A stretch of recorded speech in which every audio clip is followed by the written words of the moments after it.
2019 সালের ডিসেম্বর মাসে বাংলাদেশের এভিয়েশন ইতিহাসে সবচেয়ে বড় এবং অ্যাম্বিশিয়াস প্রজেক্ট হিসেবে শুরু হয় ঢাকার হযরত শাহজালাল আন্তর্জাতিক বিমানবন্দরের 3rd টার্মিনালের নির্মাণ কাজ। প্রকল্পটির মোট 21,000 কোটি টাকার বেশি ব্যয়ের মধ্যে প্রায় 70% অর্থায়ন এসছে জাইকার লোন সাপোর্ট থেকে। 2024 সালে কাজ শেষ হওয়ার কথা থাকলেও 2023 সালের 7 অক্টোবরে সম্পূর্ণ নির্মাণ কাজ শেষ হওয়ার আগেই বিগত সরকার টার্মিনালটির সফট ওপেনিং করে। এই প্রকল্পের মূল লক্ষ্য ছিল দেশকে একটি রিজিওনাল এভিয়েশন হাবে রূপান্তর করা, যেখানে প্রতি বছর 2 কোটির বেশি যাত্রী হ্যান্ডলিংয়ের পাশাপাশি কার্গো ক্যাপাসিটিও উল্লেখযোগ্যভাবে বাড়ানো সম্ভব হবে। বর্তমানে 2026 সালেও দাবি করা হচ্ছে যে 3rd টার্মিনালের কাজ প্রায় সম্পূর্ণ শেষ হয়ে গেছে। এরপরও টার্মিনালটি এখনও অপারেশনাল হয়নি। দীর্ঘ সময় ধরে ব্যবহারযোগ্য না থাকায় এটি এখন অর্থনৈতিক, প্রশাসনিক এবং গভর্নেন্স 3টি ক্ষেত্রেই একটি বড় উদ্বেগের কারণ হয়ে দাঁড়িয়েছে।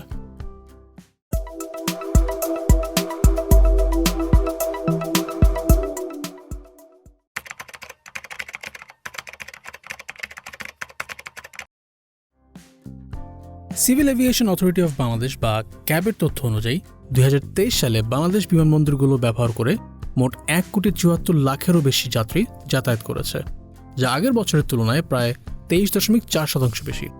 এই যাত্রীদের বেশিরভাগই ছিলেন ইন্টারন্যাশনাল ট্রাভেলার্স, যা দেশের এভিয়েশন সেক্টরের দ্রুত সম্প্রসারণের ইঙ্গিত দেয়। অন্যদিকে বছরের প্রায় 80 লাখ যাত্রী ধারণ ক্ষমতায় তৈরি হওয়া হযরত শাহজালাল আন্তর্জাতিক বিমানবন্দর এই যাত্রীদের মূল চাপটা বহন করে। 2024 সালে বিমানবন্দরটি দিয়ে প্রায় 1,25,00,000 যাত্রী যাতায়াত করেছে, যা 2023 সালের 1,17,00,000-এর তুলনায় আরও বেশি। অর্থাৎ বিমানবন্দরটি কয়েক বছর ধরেই তার নির্ধারিত ধারণ ক্ষমতার তুলনায় বেশি যাত্রী পরিচালনা করে আসছে।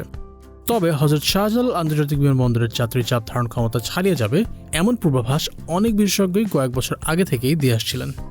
দ্য ফাইন্যান্সিয়াল এক্সপ্রেসে 2018 সালে প্রকাশিত একটি রিপোর্টে বলা হয় 2022 সালের আগস্টের মধ্যেই বিমানবন্দরটির যাত্রী সংখ্যা প্রায় 1,20,00,000-এ পৌঁছাতে পারে এবং 2035 সালের মধ্যে এই সংখ্যা প্রায় 2,20,00,000-এ ছাড়িয়ে যেতে পারে।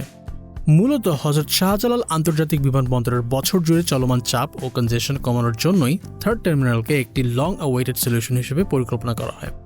প্রায় 2,30,000 বর্গমিটার ফ্লোর স্পেস, 115টি চেক ইন কাউন্টার, 66টি ডিপার্চার ইমিগ্রেশন ডেস্ক, 59টি অ্যারাইভাল ইমিগ্রেশন ডেস্ক এবং অতিরিক্ত 3টি ভিআইপি ফ্যাসিলিটি নিয়ে এই টার্মিনালকে দেশের বিমান চলাচল ব্যবস্থাকে ইন্টারন্যাশনাল স্ট্যান্ডার্ডে নিয়ে যাওয়ার জন্য ডিজাইন করা হয়। পাশাপাশি এতে যুক্ত করা হয় automated baggage handling system, advanced security scanner, modern passenger processing technology এবং নতুন কার্গো ভিলেজ। নতুন এই কার্গো ভিলেজটির মাধ্যমে বিমানবন্দরের বার্ষিক কার্গো হ্যান্ডলিং ক্যাপাসিটি প্রায় 2 লাখ টন থেকে বেড়ে প্রায় 5,47,000 টন পর্যন্ত উন্নীত করার কথা রয়েছে। ফলে trade efficiency, export import logistics এবং ওভারঅল প্যাসেঞ্জার এক্সপিরিয়েন্সের মতো ক্ষেত্রগুলোতে একটি বড় পরিবর্তনের আশা করা হচ্ছিল। ইনিশিয়ালি 2017 সালের 24 অক্টোবর একনেক সভায় প্রকল্পের প্রাথমিক বাজেট ধরা হয় 13,610 কোটি টাকা। পরবর্তীতে টার্মিনালের সাথে আলাদা ইম্পোর্ট এক্সপোর্ট কার্গো হাউস নির্মাণ এবং নতুন ভিভিআইপি টার্মিনালের কিছু কাজ যুক্ত হয় মোট প্রকল্প ব্যয় বেড়ে দাঁড়ায় প্রায় 21,300 কোটি টাকায়। বিমানবন্দরের 3rd টার্মিনাল নির্মাণের দায়িত্বে ছিলেন এভিয়েশন ঢাকা কনসোর্টিয়াম, যেখানে অংশীদার হিসেবে যুক্ত করা হয় জাপানের মিৎসুবিশি কর্পোরেশন, ফুজিতা কর্পোরেশন এবং স্যামসাং সিএনটি কর্পোরেশনের মতো গ্লোবাল কোম্পানিগুলোকে। 2019 সালের 28 ডিসেম্বর ভিত্তিপ্রস্তর স্থাপনের মাধ্যমে প্রকল্পটির আনুষ্ঠানিক কাজ শুরু হয়, যেখানে প্রাথমিক পরিকল্পনা অনুযায়ী টার্মিনালটির কাজ 2024 সালের মধ্যেই শেষ হওয়ার কথা ছিল। তবে 2023 সালের অক্টোবরে কাজ পুরোপুরি শেষ হওয়ার আগেই 3rd টার্মিনাল আনুষ্ঠানিকভাবে উদ্বোধন করা হয়। সে সময় এটিকে দেশের বিমান খাতে একটি বড় মাইলফলক হিসেবে তুলে ধরা হয়েছিল। তবে এই উদযাপনের আড়ালেই কিছু সমস্যা অমীমাংসিত থেকে যায়। মূলত টার্মিনালের অবকাঠামোর কাজ প্রায় সম্পন্ন হলেও এর পূর্ণাঙ্গ অপারেশনাল রেডিনেস প্ল্যান তখনও চূড়ান্ত হয়নি। পরবর্তীতে 2024 সালের 4 আগস্ট রোম থেকে আসা BG356 ফ্লাইটটি বিমানবন্দরের 3য় টার্মিনালে অবতরণ করে, যা ছিল টার্মিনাল 3-এ প্রথম বিমান ল্যান্ডিং। তবে 2025 সালের ডিসেম্বর পর্যন্ত প্রয়োজনীয় বেশ কিছু বিষয়ে অমীমাংসিত রয়ে গেছে এই টার্মিনালটিতে। জনবল নিয়োগ, স্ট্যান্ডার্ড অপারেটিং প্রসিডিউরস প্রণয়ন, ওরাট প্রসেস সম্পন্ন করা, গ্রাউন্ড হ্যান্ডলিং কন্ট্রাক্ট এবং সবচেয়ে গুরুত্বপূর্ণ অপারেটর অ্যাগ্রিমেন্ট, যার মধ্যে অন্যতম। বিমান উপদেষ্টা এবং মন্ত্রণালয় সচিব নিজেরাই স্বীকার করেছেন যে এই টার্মিনালটি ঠিক কবে চালু হবে তা নিশ্চিত নয়। এতে স্পষ্ট বোঝা যাচ্ছে টার্মিনাল পরিচালনার জন্য প্রয়োজনীয় গুরুত্বপূর্ণ আলোচনা ও চুক্তিগুলো এখনও চূড়ান্ত হয়নি। অন্যদিকে টার্মিনালটি অব্যবহৃত পড়ে থাকলেও জায়গা থেকে নেওয়া ঋণের কিস্তি পরিশোধ কিন্তু ইতোমধ্যেই শুরু হয়ে গিয়েছে।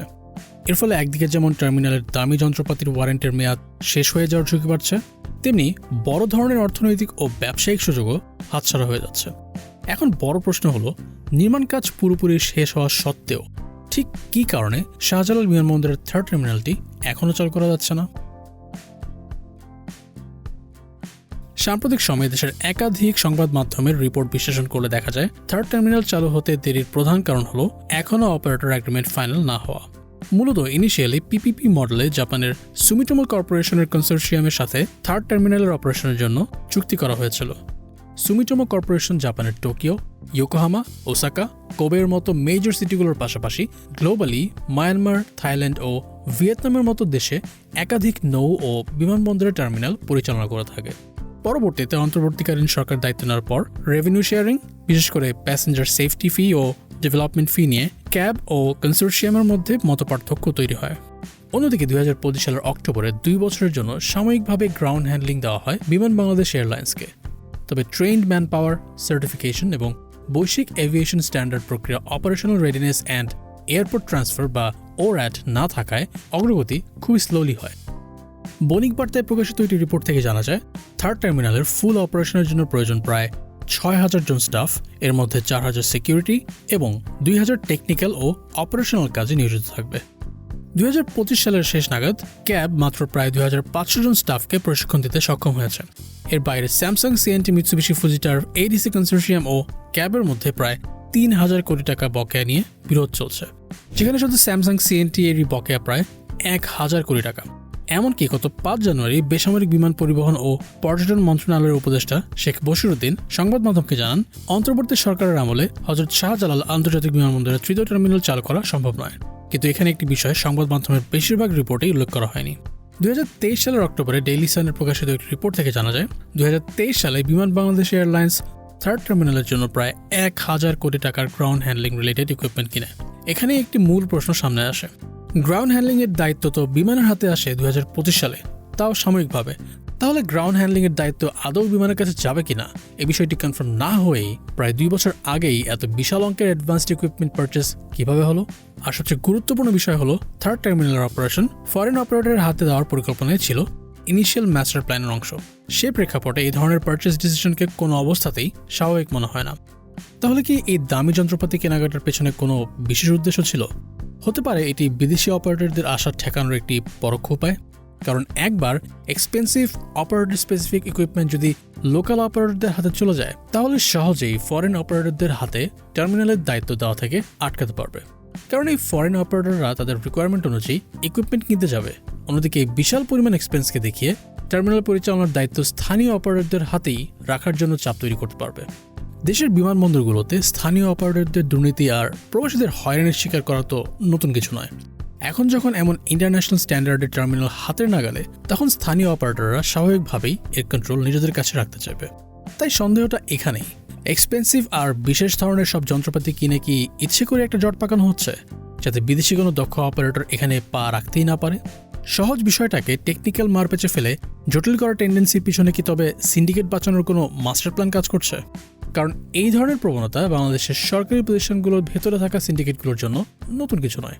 যেমন দেশের বহু সরকারি পাটকল কিংবা চিনিকল লাভজনকভাবে চলতে না পারলেও এগুলো বেসরকারি প্রতিষ্ঠানের হাতে দেওয়ার আলোচনা উঠলেই এসব সিন্ডিকেটগুলো কর্মবিরতি, অবরোধ সহ নানা পন্থায় সে প্রক্রিয়া থামিয়ে দেয়। সাম্প্রতিক সময় 2025 সালে যখন সরকার চট্টগ্রাম বন্দরের কিছু টার্মিনাল ফরেন অপারেটরদের কাছে লিজ দিতে চেয়েছিল, তখন এই সিন্ডিকেটটি তীব্র বিরোধিতা করেছিল। এ সময় বিদেশি অপারেটরদের হাতে বন্দর দেওয়া হলে কি কি হতে পারে সে বিষয়ে অনেক ধরনের মিথ্যা ও ভিত্তিহীন কথা সামনে আসতে থাকে। কিন্তু শেষ পর্যন্ত বিদেশি কোম্পানির হাতে দায়িত্ব গেলে অপারেশনাল এফিসিয়েন্সি, টার্নঅ্যারাউন্ড টাইম এবং রেভিনিউ সহ সব ক্ষেত্রে স্পষ্ট ইমপ্রুভমেন্ট আসে। চট্টগ্রাম বন্দরে বর্তমানে জাহাজের গড় টার্নঅ্যারাউন্ড টাইম নেমে এসেছে 2.53 দিনে এবং কন্টেইনার ডুয়েল টাইম দাঁড়িয়েছে 9.44 দিন। এর পাশাপাশি বন্দরের রাজস্ব 7.55% বেড়ে 5,460 কোটি টাকা ছাড়িয়ে গিয়েছে, যেখানে কন্টেইনার থ্রুপুট 4.07% বৃদ্ধি পেয়ে পৌঁছেছে 3.409 মিলিয়ন 20 ফুট ইকুইভ্যালেন্ট ইউনিটস বা টিইউ। অপারেশনাল লেভেলেও সরাসরি গেইন চোখে পড়ার মতো, যেখানে কার্গো হ্যান্ডলিং বেড়েছে 11.43% এবং ভেসেল হ্যান্ডলিং বৃদ্ধি পেয়েছে 10.5%। এই সব কিছুই বন্দরের ওভারঅল এফিসিয়েন্সি বাড়ার ইঙ্গিত দিচ্ছে। কেন চট্টগ্রাম বন্দরের দায়িত্ব বিদেশি অপারেটরদের হাতে দেওয়া হলো জানতে চাইলে দেখতে পারেন আমাদের এই ভিডিওটি।